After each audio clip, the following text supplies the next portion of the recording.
Magandang oras mga kababayan, narito na ang pinaka-latest update natin sa magiging lagay ng ating panahon ngayong araw at sa susunod na 24 oras.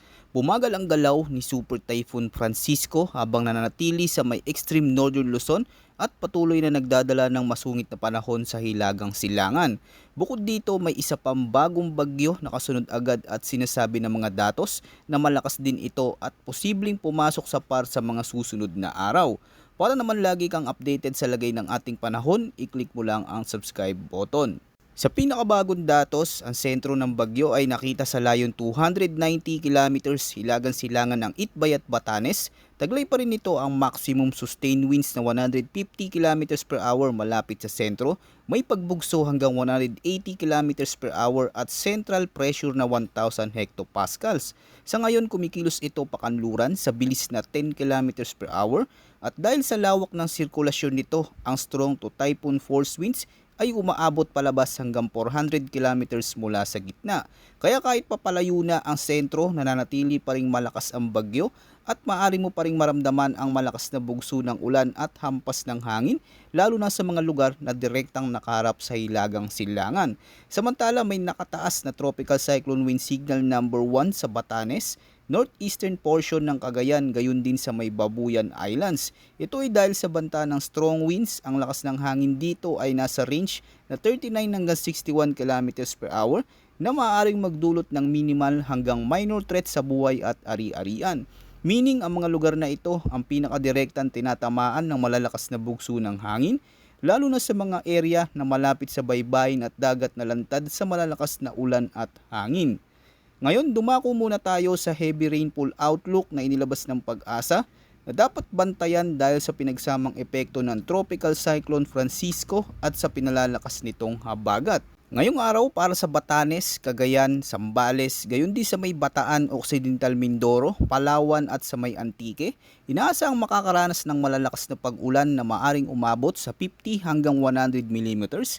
Pagdating naman ng June 26 Friday, inaasahan pa rin ang malawak na pag-ulan na aabot sa 50 hanggang 100 millimeters sa Zambales, Bataan at sa may Occidental Mindoro. At pagsapit naman ng June 27 Saturday, inaasahang lalawak pa ang malugar na maapektuhan ng malalakas na pag-ulan na posibleng umabot sa 50 hanggang 100 millimeters sa mga lugar sa Zambales, Bataan, Cavite, Batangas at sa may Occidental Mindoro.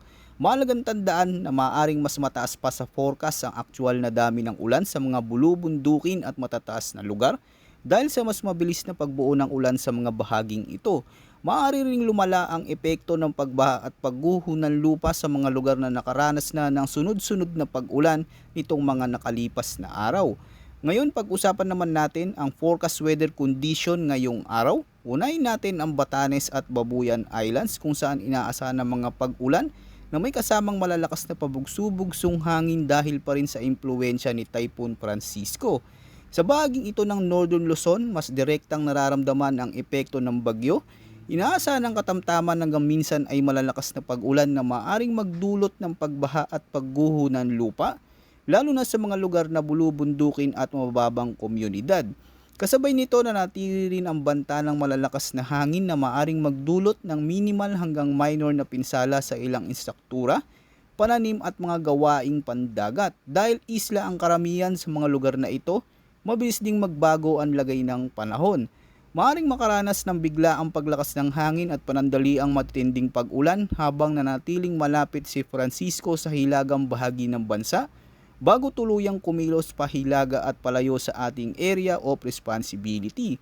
Samantala para naman sa Ilocos Region, Cordillera Administrative Region at sa natitirang bahagi ng Cagayan Valley, ang forecast ay cloudy skies with scattered rains at thunderstorms dulot pa rin ng malawak na sirkulasyon ni Typhoon Francisco. Bagamat hindi direktang tinatahak ng sentro ng bagyo ang mga lugar na ito, sapat pa rin ang lawak ng kanyang rain bands at moisture field upang magatid ng mas maulap at mas maulang kondisyon sa buong hilaga ng Luzon.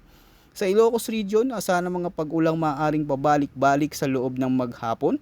May mga pagkakataong mahina sa umpisa pero maaaring lumakas sa ilang bahagi, lalo na kapag may dumadaang rain bands. Sa Cordillera Administrative Region, mas mataas ang posibilidad ng landslides dahil sa bulubunduking topografiya ng rehiyon. Kapag nagpatuloy ang mga buhos ng ulan sa mga dalisdis ng bundok at mga kalsadang nasa gilid ng mga bangin, tumataas ang panganib ng pagguho ng lupa. Ganito rin ang sitwasyon sa natitirang bahagi ng Cagayan Valley kung saan may posibilidad ng malalakas na pag-ulan na maaaring magdulot ng flash floods at landslide sa mga lugar na madaling maapektuhan.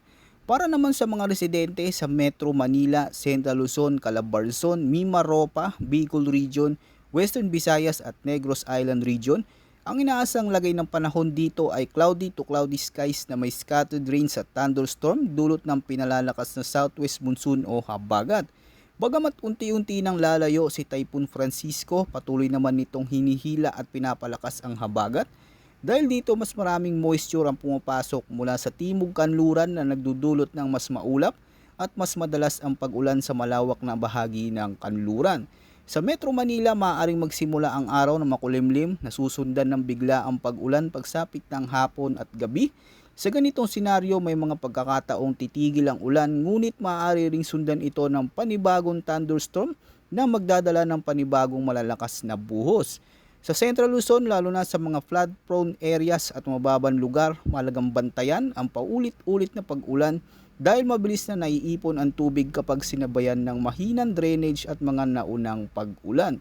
Sa Calabarzon at Bicol Region, maging alerto dahil posible din ang mga pabalik-balik na pag-ulan, kaya sa mga lugar na malapit sa kabundukan at mga matatarik na dalisdis, tumataas ang panganib ng landslides kapag nagtagal ang pag-ulan sa isang lugar.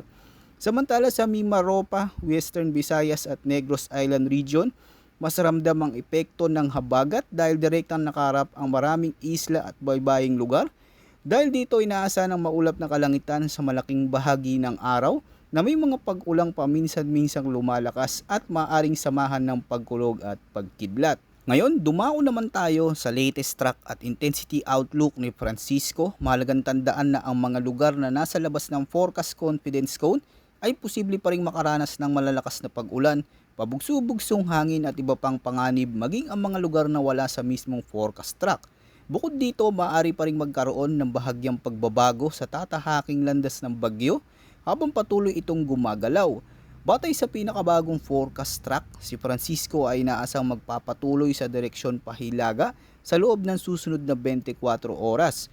Pagkatapos nito, unti-unti itong liliko pahilagang silangan sa direksyon patungo sa Ryukyu Islands at sa karagatang nasa timog ng mainland Japan. Kung mananatili ang kasalukuyang forecast track, inaasang tuluyan ang lalabas si Francisco sa Philippine Area of Responsibility o PAR bukas ng madaling araw, June 26. Ibig sabihin, unti-unti na itong lalayo mula sa bansa, ngunit hindi pa agad mawawala ang mga epekto nito, lalo na ang pinalalakas nitong habagat na patuloy na nagdadala ng malalakas na pag-ulan sa malawak na bahagi ng bansa. Pagdating naman sa lakas ng bagyo, inaasang dahan-dahang hihina si Francisco habang kumikilos palayo sa ating bansa. Gayunpaman sa buong forecast nito sa loob ng PAR, malaki ang posibilidad na manatili pa rin itong isang ganap na typhoon. Sa madaling salita, bagamat papalayo na si Francisco at unti-unti nang humihina, nananatili pa rin itong isang malakas na bagyo na may kakayahang magdulot ng malalakas na ulan at hangin sa ilang bahagi ng bansa. Pero bukod dito, may isa pang tropical cyclone na binabantayan sa labas ng Philippine Area of Responsibility o PAR. Ito ay may international name na Higos. Taglay nito ang maximum sustained winds na umaabot sa 75 km per hour at bugso na may lakas na 85 km per hour. Pagdating naman sa galaw, kumikilos ito pa west-northwestward sa bilis na 20 km per hour. Batay sa pinakuling forecast scenario, mas nangingibabaw ang posibilidad na mahila ito ni Francisco pasilangan at palapit sa ating monitoring area. Dahil dito mataas ang tsansa na papasok sa PAR ang susunod na bagyo sa mga susunod na araw. Ayon naman sa iba't ibang weather model, may isa pang posibleng weather disturbance na maaring mabuo sa timog silangan ng bansa matapos ang pag-alis ni Francisco. Sa kasalukuyan, wala pang indikasyon na ito'y magiging isang napakalakas na bagyo. Gayunpaman, may ilang ensemble runs na nagpapakita ng posibilidad na unti-unti itong ma-develop habang kumikilos papalapit sa ating bansa sa mga susunod na araw. Sa ngayon, ayon sa ilang forecast guidance, may posibilidad na tumawid ito sa kalupaan sa susunod na linggo kung mabubuo at magpapatuloy ang kasalukuyang trend. Patuloy nating subaybayan ang bawat pagbabago sa development ng mga sistemang ito at manatiling nakatutok para sa mga susunod na tropical cyclone updates natin mga kababayan. Maraming salamat sa inyong panonood at higit sa lahat manatiling handa at mag-ingat po tayong lahat.